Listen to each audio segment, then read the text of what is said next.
Hello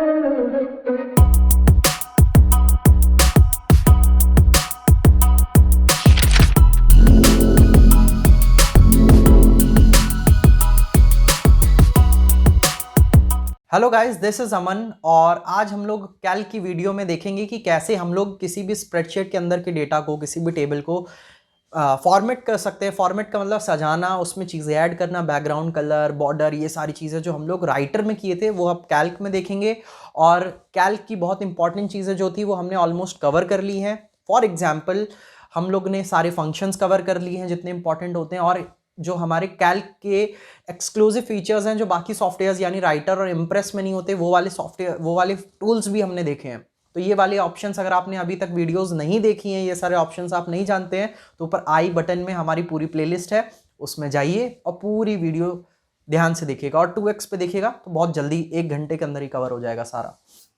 तो चलिए अब यहाँ पे स्टार्ट करते हैं हम लोग अपनी टेबल में कैसे कैसे हम लोग क्या क्या चीज़ें कर सकते हैं। तो सबसे पहले हम लोग अपनी स्क्रीन पे देख लेते हैं। तो यहाँ पे हम लोग एक एरिया या फिर एक टेबल ले लेते हैं। यहाँ से हम लोग चलते हैं, एक टेबल अपनी पुरानी खोल लेते हैं, स्कूल का डेटा खोल लेते हैं, जो हमारे स्कूल का एक डेटा था। इसको सिलेक्ट कर लिया, फॉर्मेट मेन्यू में जाएंगे। फॉर्मेट मेन्यू में यहाँ पे हमें सेल्स करके ऑप्शन है। देखिए यहाँ पे 2 ऑप्शंस हैं जिससे हम एडिटिंग कर सकते हैं, एक सेल्स और एक पेज। तो दोनों के बीच में अंतर क्या है?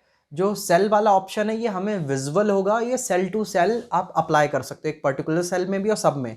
और पेज जो है ऑलमोस्ट ऐसी चीज़ है जो पूरे पेज के लिए अप्लाई होती है। और अंतर क्या दोनों में?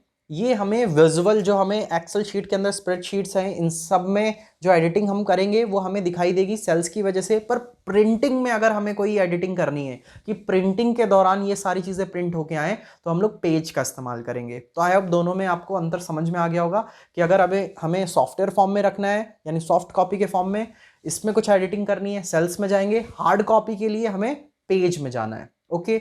और पेज में की गई एडिटिंग, बहुत सी ऐसी एडिटिंग है जो हमें विजुअल नहीं होती, कभी दिखती नहीं है, ये दिखेंगी सिर्फ हमें प्रिंट आउट में, कभी इसमें नहीं दिखेंगी। तो दोनों को देख लेते हैं। सेल्स में चलते हैं।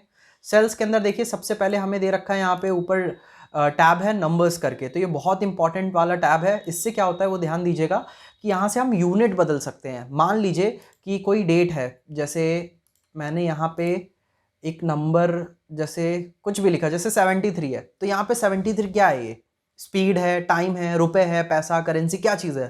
तो यहाँ से हम लोग इसको डिफाइन कर सकते हैं। तो फॉर्मेट में जाएंगे, सेल्स में जाएंगे, और सेल्स के अंदर यहाँ पे कैटेगरी दे रखी है। तो जैसे हमें मान लीजिए 73 को बनाना है, ये करेंसी है, एक रुपए, मतलब एक करेंसी के फॉर्म में इसको बना दिया। डॉलर्स यहाँ दे रखे हैं, यहाँ से हम लोग इसको और अलग अलग करेंसीज में चेंज कर सकते हैं। जैसे इंडियन करेंसी भी यहाँ पे कहीं होगी, तो ये यहीं कहीं दिखी थी, ये रही इंडियन करेंसी। यहाँ पे आ गए, अब यहाँ पे रुपीज़ लिख के आ गया, देखिएगा। तो यहाँ पे इसको हम लोग इंडियन रुपीज़ को चेंज कर सकते हैं, करेंसी हो गई हमारी। तो बाय डिफ़ॉल्ट इसको जैसे ही ओके करेंगे तो ये वैल्यू थोड़ी सी बड़ी आएगी, देखिए। तो यहाँ पे ये 73 रुपीज़ बन के आ गया। तो यहाँ से पहले ये हमारा क्या था, एक नॉर्मल नंबर, अब इसकी यूनिट बदल गई, अब ये बन गई करेंसी। ऐसे इसको किसी और चीज़ में हमें करना है करेंसी के अलावा, तो देख लेते हैं क्या क्या है यहाँ पे। इसको फ्रैक्शंस में, साइंटिफिक कोई नोटेशंस हो उसमें, डेट, टाइम, परसेंटेज, किसी भी चीज़ में आप इसको कन्वर्ट कर सकते हो। फिर हमारे सॉफ्टवेयर को भी पता होगा कि ये करेंसी है, इसको सिर्फ करेंसी के साथ में ही कुछ मैनिपुलेट करना है और किसी साथ नहीं।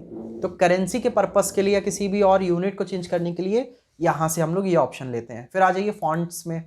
तो फॉन्ट वाला जो ऑप्शन है ये राइटर में भी हम पहले देख चुके हैं। इसमें क्या होता है कि हम लोग इसके अंदर की लिखने वाली स्टाइल जो होती है, फॉन्ट का मतलब कि अलग अलग स्टाइल लिखने की, तो हम लोग यहाँ से देखिए इस पे लिखा, इस पे क्लिक किया तो देखिए नीचे प्रीव्यू दिखा रहा है, ऐसे आएगा। इस पे किया तो ऐसे आएगा। तो बहुत ढेर सारे हमें फॉन्ट अलग अलग दिए गए हैं। थोड़ा साइज बड़ा कर लेते हैं तो साफ दिखेगा, ठीक है। अब देखिए यहाँ पे हर किसी का अलग अलग तरीका है। ये वाला बहुत कूल सा लगा था, ये देखिए यहाँ पे इसकी सिर्फ स्ट्रोक्स है, अंदर की फिल खाली हो गई है। अब यहाँ पे आउटलाइन और बोल्ड इटैलिक 2 ऑप्शन है, इटैलिक करना, नॉर्मल करना। यहाँ से हम लोग स्टाइल बदल सकते हैं। तो हम लोग बोल्ड, इटैलिक, जो भी आपको ठीक लगे कर लीजिएगा। ओके करते हैं तो देखिए अब हमारा डेटा थोड़ा सा साइज़ बड़ा किया था तो नहीं आ रहा है, उसको थोड़ा स्ट्रेच कर लेते हैं और यहाँ से भी स्ट्रेच कर लेते हैं। अभी भी बहुत बड़ा आ गया है क्या? ये आ गया इधर, और इसको इधर स्ट्रेच कर लेते हैं, ठीक है, ये यहाँ से तो सही था, इसके लिए थोड़ा दिक्कत हो रही थी। अब देखिए यहाँ पे मैं कुछ भी लिखूंगा जैसे 7 तो देखिए इस स्टाइल से लिख के आ रहा है। यहाँ पे एक सेकंड, इसकी यूनिट बदलनी पड़ेगी हमें, वो यूनिट दिक्कत दे रही थी थोड़ी सी। तो यहाँ पे हम लोग इस टाइप से वर्क कर सकते हैं।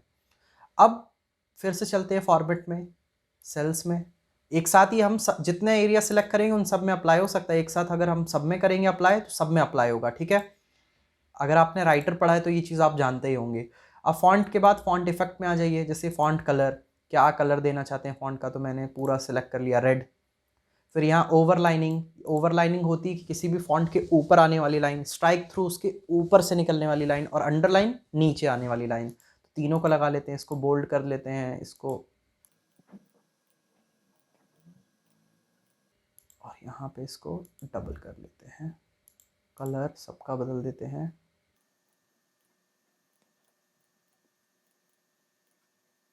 ठीक है, वेव फॉर्म में प्रॉपर दिख रहा है। अब देखिए, अब जितने भी हैं यहाँ वर्ड, उनकी ये ओवरलाइन आ गई है, स्ट्राइक थ्रू दिख रहा होगा आपको, ये 2 लाइंस जो बीच से कट रही हैं, स्ट्राइक थ्रू, और नीचे अंडरलाइन। तो ये सब हम पहले भी कर चुके हैं सारी चीज़ें, पर मैं चाह रहा था एक बार आपको बता दूं कि एक्सेल में कहाँ से कर सकते हैं।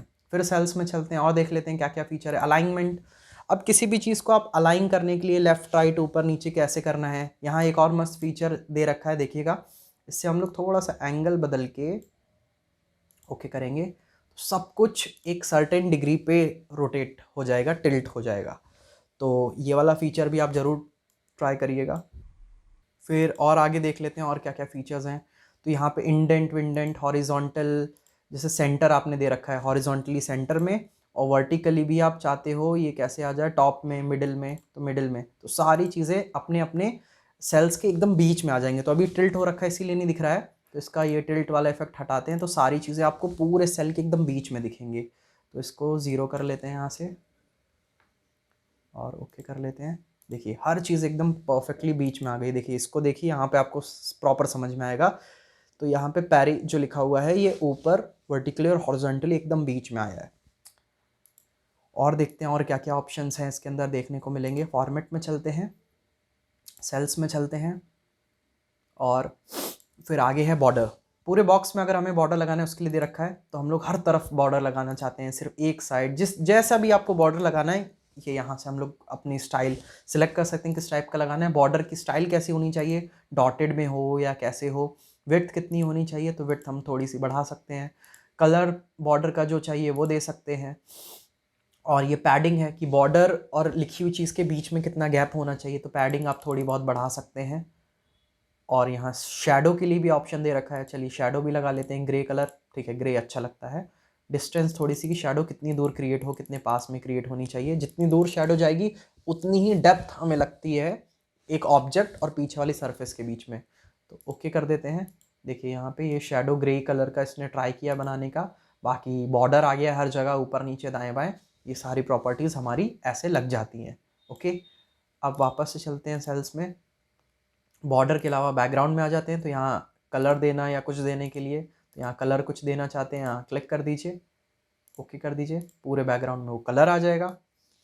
और कलर के बाद अगर हम लोग बात करें आगे और ऑप्शंस क्या हैं, तो बैकग्राउंड कलर में कुछ बहुत ज़्यादा चीज़ें हैं नहीं। इसके बाद देख लीजिए यहाँ पे एक सेल प्रोटेक्शन करके ऑप्शन है, जैसे हाइड ऑल, तो सारे कंटेंट को हाइड कर लेगा। Protected, hide formula, hide when printing, तो यहाँ पे आप हाइड कर सकते हैं जिस जिस चीज़ को आप हाइड करना चाहते हो। जैसे select protect sheet from the tool, तो वहाँ से हम प्रोटेक्ट हाइड फॉर्मूले सारे हाइड करने के लिए उनको प्रोटेक्ट शीट का एक टूल है टूल्स वाले मेन्यू में, वहाँ से कर सकते हैं। Cell protection is only effective after the current sheet has been protected.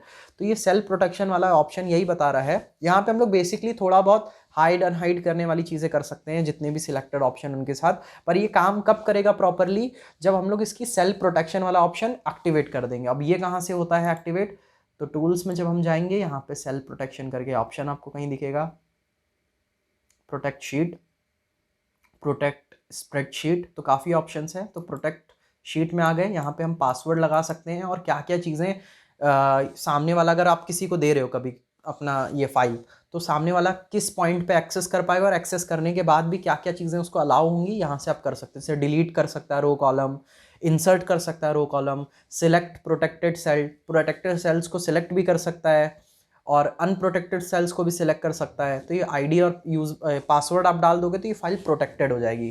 तो ये चीज़ प्रोटेक्शन लगाने के बाद, इसमें प्रोटेक्शन लगाने के बाद ही आप ये लास्ट वाले ऑप्शंस जो दे रखे हैं इनको आप ट्राई कर पाओगे सेल्फ प्रोटेक्शन। तो यहाँ पे बेसिकली बहुत ज़्यादा यूज़ में आता नहीं है, हाइड अनहाइड करने के लिए है ये ऑप्शन। इसके बाद हम लोग क्या करेंगे, इंसर्ट मेन्यू में ही फॉर्मेट मेन्यू में ही पेज में आ जाइए आप। अब पेज में जैसे ही आप आएंगे, पहले सेल सेलेक्ट कर लेते हैं। तो पूरा सेल हमने सेलेक्ट कर लिया, फॉर्मेट पेज में आ जाइए। तो पेज में क्या होता है, ये एक तरीके से देखिए एक्सेल शीट या इसके अंदर आने वाली जो स्प्रेडशीट्स हैं, छोटी छोटी ये शीट्स बनी हुई हैं, ये सारे पेजेस नहीं है, ये बहुत बड़ी स्प्रेडशीट होती है। इसमें बहुत बड़े रोज और बहुत ज़्यादा अमाउंट में कॉलम्स होते हैं। जब आप प्रिंट करते हो तो इनको छोटे छोटे हिस्सों में डिवाइड भी किया जाता है। तो डिवीजन के टाइम में वो प्रॉपर एक पेज के साइज में आ जाता है, क्योंकि A4 साइज में हम पूरी शीट को नहीं दे सकते हैं, बहुत बड़ी शीट है ये। मतलब ऐसे अगर आप लाइन से लगा दोगे तो बहुत पेज आपको लगेंगे ये पूरी एक्सेल शीट को एक साथ प्रिंट करने में, तो पॉसिबल नहीं है। तो पेजेस में इसको डिवाइड कर दिया जाता है। तो इसीलिए ऑप्शन प्रिंटिंग के लिए ही यूज़ होता है। जैसे बैकग्राउंड, पेज में आ जाओ तो पेज में आपको क्या देना है, फॉर्मेट, लैंडस्केप, पोर्ट्रेट, किस टाइप का आपका पेज होना चाहिए। अब एक्सेल में तो हमारा कोई मतलब नहीं है पोर्ट्रेट या लैंडस्केप का, वो तो हमारा डेटा जैसा होगा वैसे ही हम लोग उसको फैलाएंगे।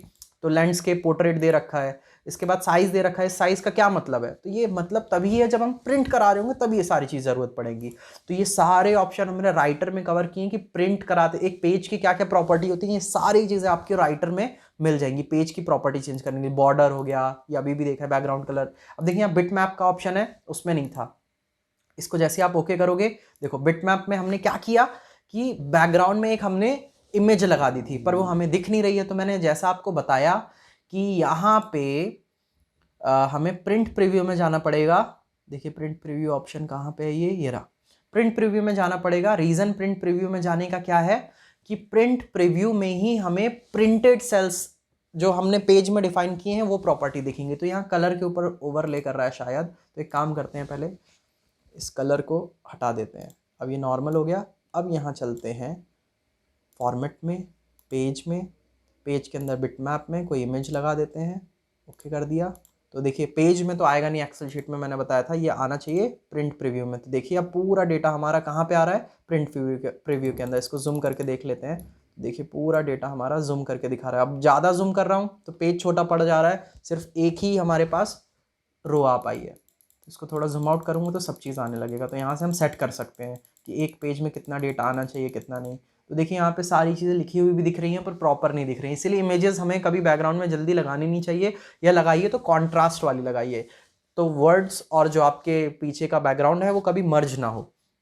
तो आई होप आपको ये पेज वाली चीज़ भी क्लियर हो गई होगी कि अगर हमें स्प्रेडशीट के अंदर एक इस सॉफ्टवेयर के अंदर अगर हमें चेंजेस करने हैं सॉफ्टवेयर के फॉर्म में, तो सेल्स वाले ऑप्शन में जाएंगे। और प्रिंट आउट के लिए अगर हमें कोई चेंजेस करने हैं, हेडर फुटर लगाना, शीट के अंदर कोई चेंजेस करना, शीट वाला ऑप्शन भी बहुत इंटरेस्टिंग है। देखिए क्या है ये, अगर आप कभी प्रिंट करना चाहते हो तो आपका पेज कैसे प्रिंट हो, पहले डेटा ऊपर का हो, फिर नीचे का, फिर इधर के साइड के ऊपर का, फिर नीचे का, ऐसे प्रिंट होते हुए आए। या फिर इस पर क्लिक कर दीजिए तो पहले ये वाला होगा, फिर इसके बगल वाला, फिर नीचे वाला। तो ऐसे जिगजैग में होते हुए आएगा, या तो ऐसे जिगजैग में जाएगा या तो ऐसे होते हुए आएगा। तो जो भी चीज़ आपको अच्छी लगे, जो भी आपको प्रिंट आउट के दौरान आपको पैटर्न सही लगे, पहले ये साइड फिर ये ऐसे निकल के आए, आप अपने हिसाब से यहाँ सेट कर सकते हो। तो इस ऑप्शन को आप बिल्कुल राइटर में जाके ज़रूर देखिएगा। सारे ऑप्शंस मैंने आपको लाइन से बताए हुए हैं। तो गाइज आज के लिए बस इतना ही। आज हमने बस सेल फॉर्मेटिंग सीखी कि सेल्स के अंदर हम लोग थोड़े बहुत चेंजेस कैसे कर सकते हैं, कलर, बॉर्डर, शेडो देना, पैडिंग देना, और भी जो चीज़ें हमने सीखी हैं। ऐसी और वीडियोस आने वाली है। इम्प्रेस हम लोग बहुत जल्दी चालू करने वाले हैं, तो आप लोग चैनल पर नए हैं तो प्लीज़ सब्सक्राइब करें। और अगर आपको ये वीडियो अच्छी लगी हो तो प्लीज़ लाइक और शेयर भी ज़रूर करें, क्योंकि जितना ज़्यादा वीडियो हमारी शेयर होती है, जितने ज़्यादा आप लोग इस वीडियो को वॉच करते हो, उतना ही हमें अच्छा लगता है और उतना ही हम लोग का और मन करता है ऐसी और वीडियोस बनाने का। So thank you guys for watching this video till and, और फिर मिलते हैं आपसे अगले वीडियो में। तब तक के लिए पैकअप।